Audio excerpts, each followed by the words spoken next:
Cricket की आलमी जंग तो खत्म हुई। अब जो तीसरी आलमी जंग की ट्रम्पियाना कोशिशें हो रही हैं उस पर बात कर लेते हैं। और ट्रम्प साहब ने धमकी दी थी ईरान को कि वो अब जो सुप्रीम लीडर उन्होंने चुना है वो उनकी मर्जी से चुनेंगे। लेकिन ये ईरान वाले भी बड़े ढीठ हैं। अब ट्रम्प साहब जब कह रहे थे तो मान ही लेते, लेकिन नहीं, उन्होंने कहा ऐसी की तैसी हम अपना सुप्रीम लीडर अपनी मर्जी से चुनेंगे और उन्होंने चुन लिया।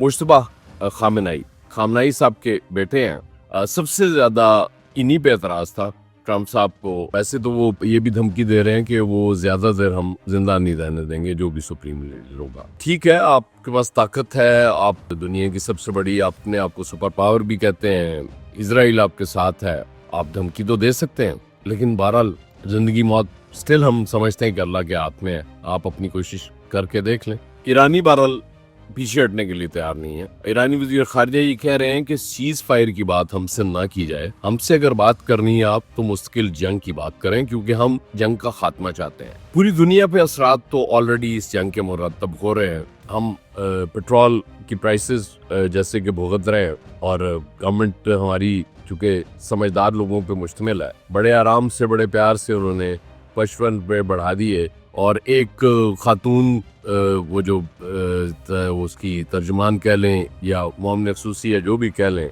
वो राना है, वो मैं पूरा नाम इस वक्त नहीं लेना चाह रहा उनका, उन्होंने तो बहुत एहसान अजीम किया। उन्होंने कहा जी कि शुक्र करें 55 रुपए बढ़ाए, 110 रुपए बढ़ा लेते तो आपने क्या बिगाड़ लेना था। ये अप्रोच है इस गवर्नमेंट की।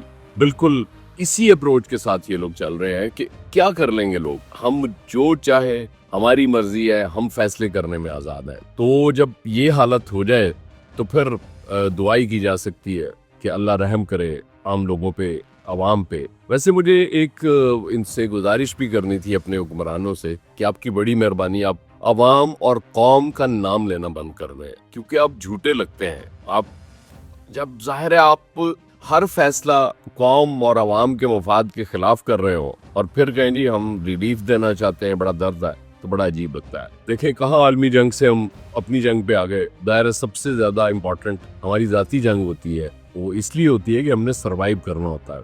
और जो हालात हैं, जिस तरह से जंग आगे बढ़ रही है, ये सर्वाइवल बड़ा मुश्किल हो जाएगा। अब सबसे ज्यादा जो तशवीशनाक खबरें सामने आ रही हैं वो एटमी हमले के हवाले से आ रही हैं, क्योंकि माहिरीन ये कह रहे हैं कि जिस तरह की बातें अमेरिका कर रहा है, स्पेशली अमेरिका का वजीर जंग और इजराइल कर रहा है, उसमें ये खतरा नजर आ रहा है इस हवाले से कि शायद वो कोई एटमी हमला करना चाह रहा है अमेरिका या इजराइल करेगा एटमी हमला।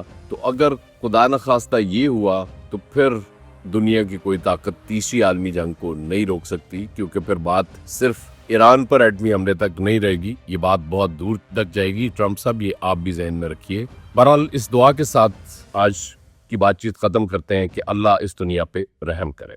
बहुत शुक्रिया।